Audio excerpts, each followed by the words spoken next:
So this is our second video about power and electrical installations. This is Greg.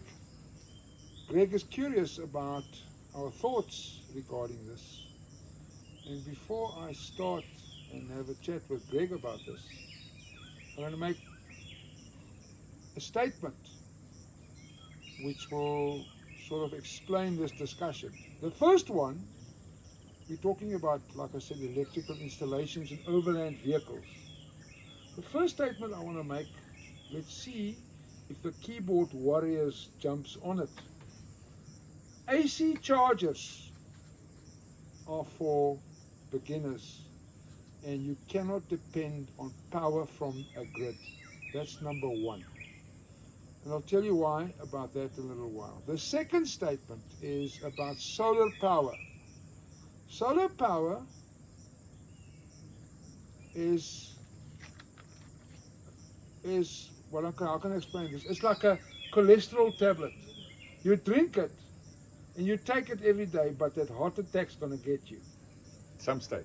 At some stage you're going to die. The batteries are going to go flat.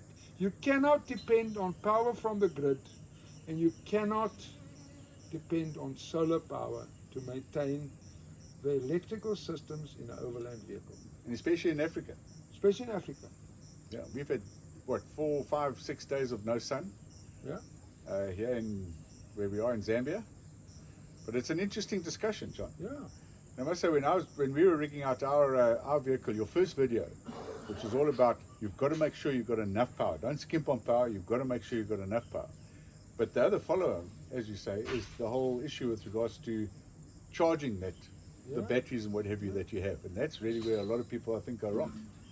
Yeah. People go. We say it a lot when people have these private discussions with me and say, "Are we ready for this?" I said, "How ready can you be?" I'll tell you how ready you must be. Park your vehicle at home, load up your fridges with 2-liter Coke bottles of water, freeze it at minus 12 degrees, start your fridges, start your camera, battery chargers, start your GPSs, and see if that car, without starting it, can run for 2 days. 48 hours. You need 48 hours without starting that car. If you can start that, if you can run that, then you're in a good place. That's point number one. Also, not just that, but also pocket where if you've got a solar panel, don't rely on that either. Don't rely Cover on that it up. Make sure you've got enough power for 2 days. Yes, 2 days. We always say 2 days. And we sort of prepared a little bit of a discussion here, and we're going to go through that, and maybe there's a little bit of a explanation about. So, with regards to your experience with regards to overlanding setups in general, and you said just now AC is useless. We had a discussion around the campfire the other night with regards to DC to DC. Explain to a lot of people who don't really understand that, who's going to set up an overlanding vehicle. Explain that to us. Some people will say, we've been running lead acid batteries for years and years and it worked out fine. It did. Lead acid batteries worked out fine for years and years. But we didn't have the technology. On this specific tour, right now, we have a trailer here. It's got an ice machine, it's got a coffee machine, it's got a hair dryer, it's got all kinds of weird things. So we got lithium batteries in these cars now, which is fantastic. Yeah. I think you're carrying 400 amps of lithium. I'm carrying 400 amps of lithium, but you've got to be able to charge it. Exactly. And I explained it the other day to you guys when we were driving. People say, yeah, but I've got 50% power left in my system. That's a relative number. Because 50% of 100 amps is nothing, but 50% of 400 amps is 200 amps. That's a lot of power. And especially if it's lithium, because lead acid, it's not that. It's only half of that. So it's 100. Yes, only 100. 400. So the biggest trick with lithium or any battery is you've got to get it full. So when we do these overlanding trips, we do a lot of driving, but you've got to use that driving time to get the batteries full. The technology is so far advanced these days. I myself charge my lithium batteries at 80 amps per hour. That's quite fast.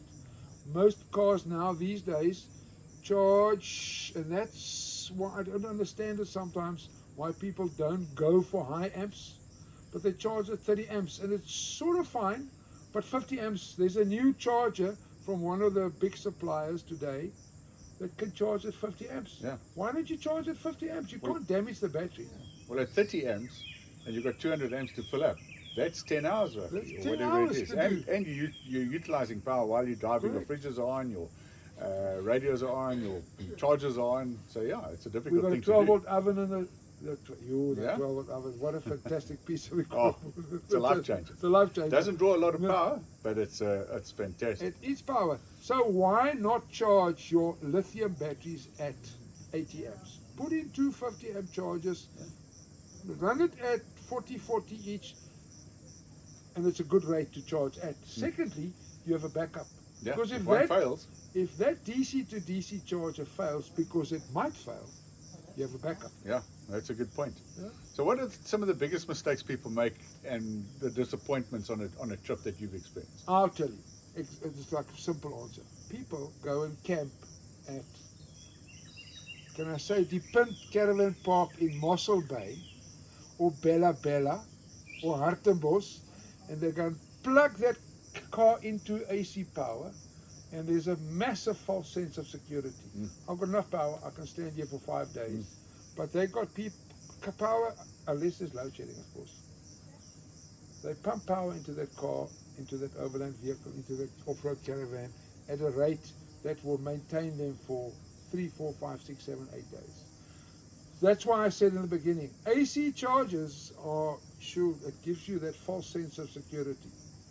Secondly, they got all, and we see it, I can't think of any vehicle on this specific tour, for instance, where they don't have the best equipment that money can buy in those cars. But the configuration of that is completely wrong. I spent hours and hours going onto their phones, setting up that AC charger, because the installers, I've got a list, I can name them. We're not going to do that. No, you don't want to do that. No, we don't do that. Yeah. But they don't do. We don't. They set that lithium battery, which is a 200 amp battery, to a 100 amp AGM battery, or a 100 amp lead acid battery, and the charger is not properly configured to do what it's maintain that. supposed to do. That. So they got the equipment, but it does nothing. Yeah. It doesn't. We got a caravan here right now. The lithium batteries, 400 amps of it, are set up as a 100 amp gel cell. And that's why the thing's charging up until 100 amps. And then it's done. And he's wondering why he's running out of Why power. he's running out of power. Yeah. And he's got a... Oh, and then big other mistake. I made a mistake. My solar power panel blew off the roof. Yep. That's a bad installation. Yeah. But I cannot depend on a solar panel to maintain it. It's lying somewhere in the campsite now. We're going to throw it away. But I don't need it. You don't need solar if you have a properly set up DC to DC charger setup. I think sometimes, solar does have its place. Otherwise, we wouldn't have it. But, if you're in a spot for 3 or 4 days and you're not going out driving or whatever, it helps if there's no power, It helps. But you're 100% right. You can't depend rely on it. Yeah, you can't rely on it. If you're going to rely on something, you've got to rely on your engine and your motor and whatever. Sorry, I'm interrupting. I watch these cars in these campsites, and there's somebody starting a car, charging it, starting a car, and they run these cars from 5 o'clock in the morning till when everybody's still sleeping, or 10 o'clock at night when we start Backing to up listen to the bush. to the bush. There's a car idling in the campsite. And I thought, what do you do? Why are you doing this now? And you go there, and it's a simple configuration issue to solve that problem, just like that. And a lot of campsites say, no generators. That's effectively Yeah, what you got. that's You've got exactly a what generator running, you're running a and you're generator. irritating people, which Irritating isn't nice. people. And what are the easiest fixes for these things? Configuration. Simple as that. Simple as that. Proper installation. 90% of the time we have a proper hardware installation. Yeah. The right cables from the alternator to the DC to DC charger.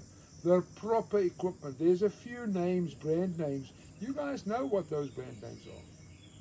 They're popular overland gear. You've got to go for a reputable company. You've got to Don't- go for a reputable company, and it's all set up correctly. Configuration, Yeah. configuration.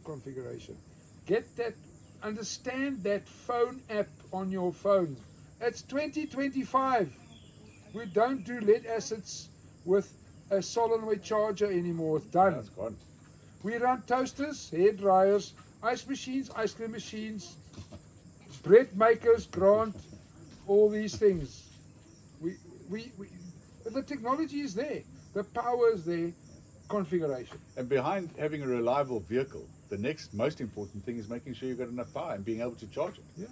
And so, as somebody, a novice or whatever, kitting out an overlanding vehicle, how would we know, are we ready for an overland trip? An overland trip where you're out in the wild, there's wild camping, there's no electricity, how would we know? I'll tell you, I sort of touched on it just now. When you're done and you think you're ready, if you've got a 100-liter deep freeze and fridge, take the deep freeze side, put 2 liters of water in there, put it in there, switch everything off. Make sure your batteries are fully charged with your AC charger, because you can plug it in. Yeah, use that as a starting point. Everything is 100% charged, and then start your 2 fridges, start your ice cream machine, start your whatever you've got in that car. There's nothing wrong with it. Yeah. If you want it there, have it there. If you want it there and you have it there, make sure you've got enough power. But now, park that car, make sure everything's 100% charged, and start it. Start your fridges, start your whatever you got in there. Don't start the car. No. Leave it off. Test it.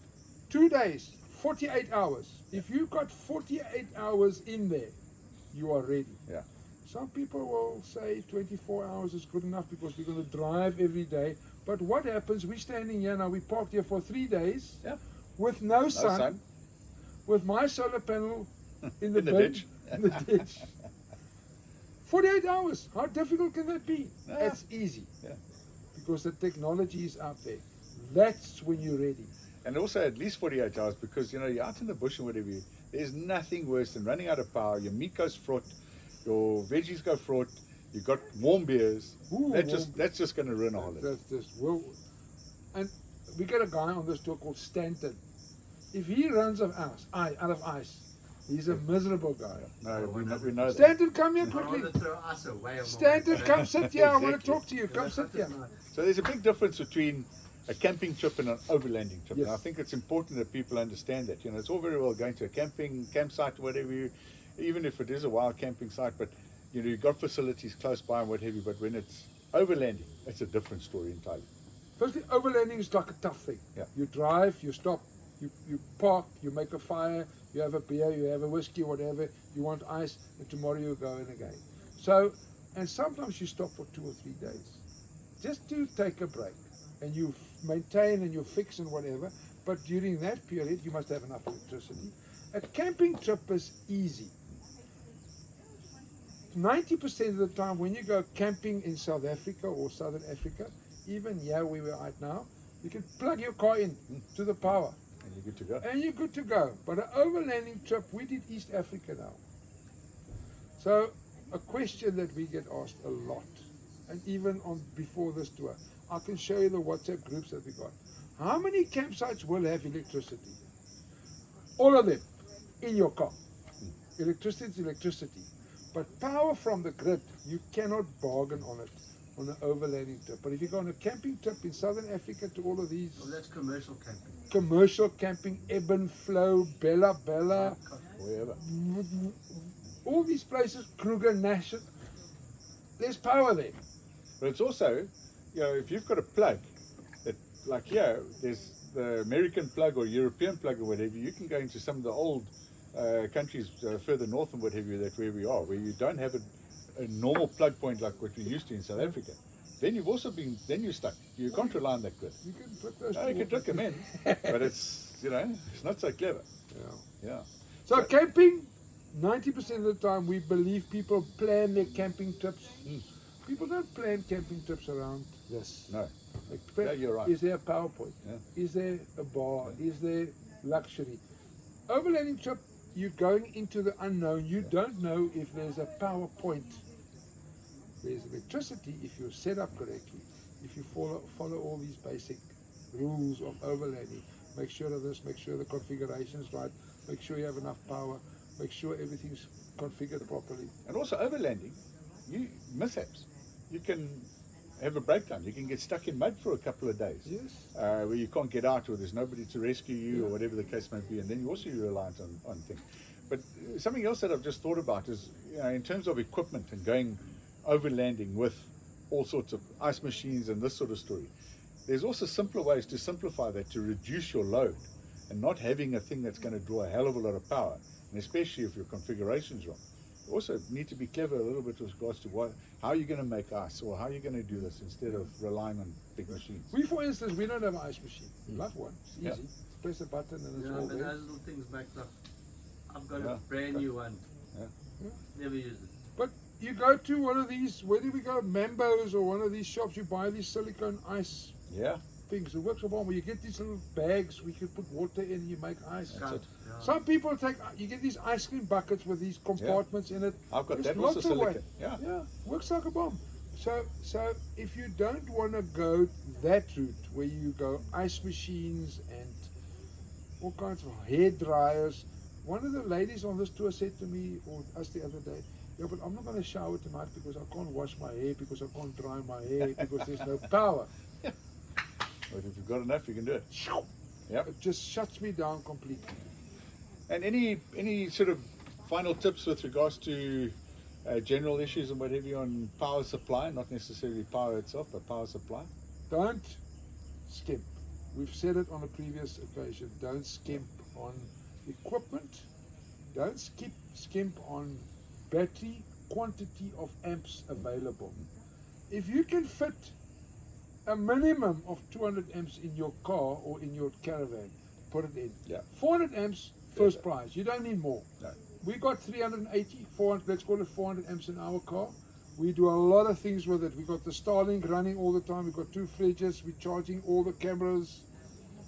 We got microphones. We got Radios. radios that we Backup charge every radios. day. My wife's got a hairdryer that she's rolling her eyes right. So, and you know what's always nice about quality and quantity of power is you can help those people that doesn't have it. Yeah. Can plug your car into mine. An We've done- emergency In emergency, we can help people because we have more than enough power. Yeah. The way we do it. One thing I forgot to say, what we did on our cars, we upgraded the alternator, by the way. We got a 120 amp alternator in our vehicle because we're running our DC to DC system at 80 amps at the moment. I can go higher, I don't need to go higher. Yeah. Oh, there's no need. I mean, There's you're no going need. to charge that in a couple of Yeah. hours. So we run our batteries. I'm sitting, don't tell anybody I'm plugged into the AC power line. But yeah, there's nothing wrong with AC power or power from the grid if it's there. It's always, it's like driving through Africa. When there's a garage, fill up your car. Yeah. So if you have an AC charger in your car and there's a power point, plug it in, because why not? Yeah, It's there. exactly. If you can run a toaster in your car, run the toaster Yeah. or the ice machine or whatever. But if you want to do all these nice things, why not do it? Why not make it comfortable? Couldn't agree with you more. Yeah. Is your car cool to go? Are you fitted everything? Pretty good to go. I think I just need to upgrade my my charging capacity, because I think that's a little bit low. I need to up that up to about 50 amps at least, because I'm running at about 30 and it's taking a long time. The nice thing with that 50 amp chargers, the nice thing with that little 50 amp charger that we use, you can run 2 at the same time, detune them to 40/40, and you can run 80 amps into the lithium. Easy. But there's an upgrade for your system available. Greg's got one of the top systems available. You can ask, we're not going to punt any products here. That's not what we do. We never advertise products for any reason. Well, everybody's got a different opinion of And it, and they've got to feel comfortable. Everything I say here is based on Your experience. experience, but also opinion. Yeah. So some people might not agree with what I'm saying, which is perfectly fine. Well, I think the gist of the discussion that we've had, and we've had it over the last couple of days or whatever, is the principle of enough power, and then being able to charge that power. Because it's pointless having 400 amps and running your engine for 10 hours and you're only charging 200 amps. Yes, we It's see pointless. that It just doesn't. Time and again. Doesn't We make see that more often than not. Yeah.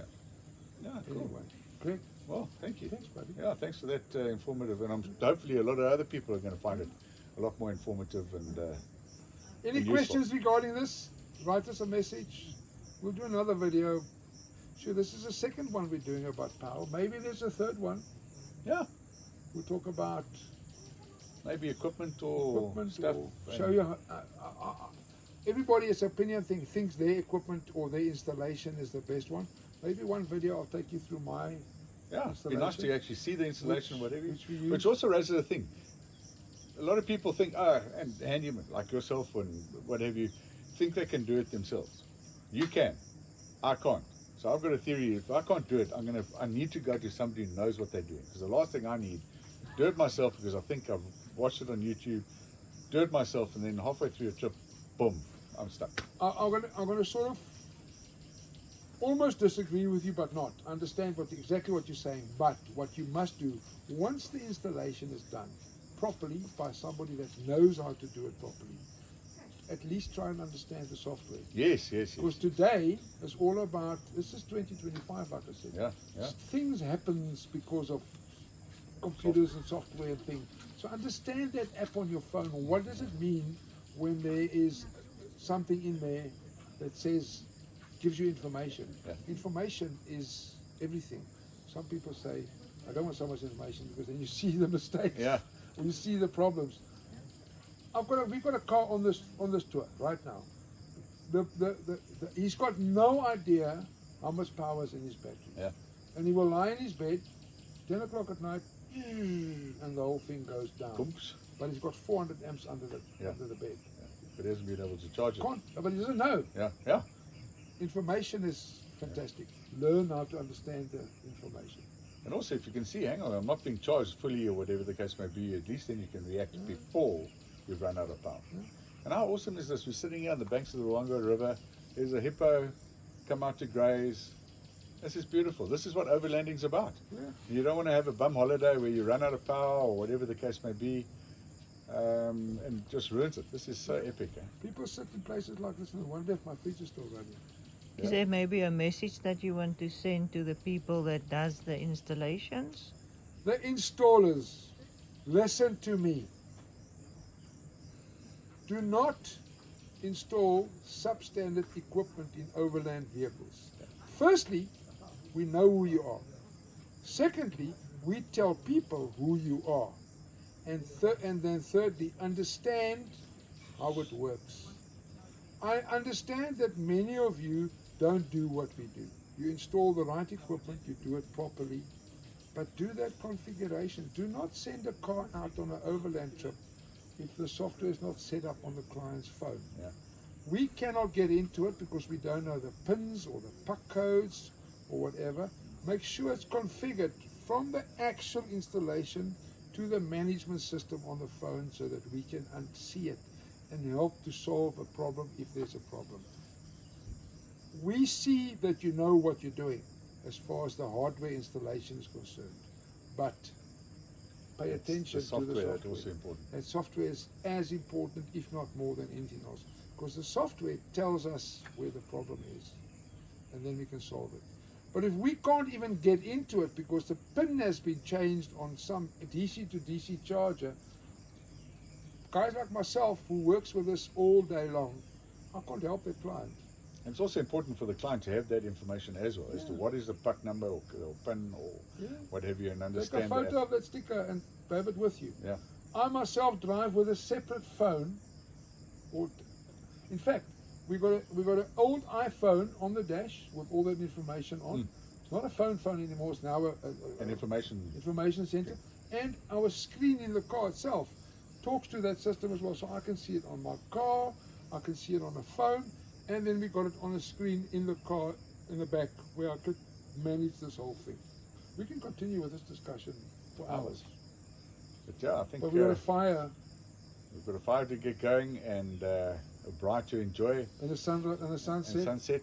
Sunset. At least And stop you said- raining, which is a good thing. Ooh, it stopped raining for now. Yeah. No, Jean, thanks. That was a good, Cool. Thanks, buddy. a good one. Yeah.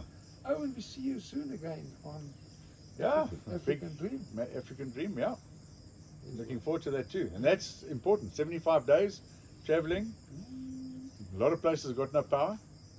got to make sure that we set up properly, and anybody else doing those kind of things, you've got to make sure. So yeah, cool. Installers, can I say sort your shit out? No, I think I got the message. Thank you. Thank you.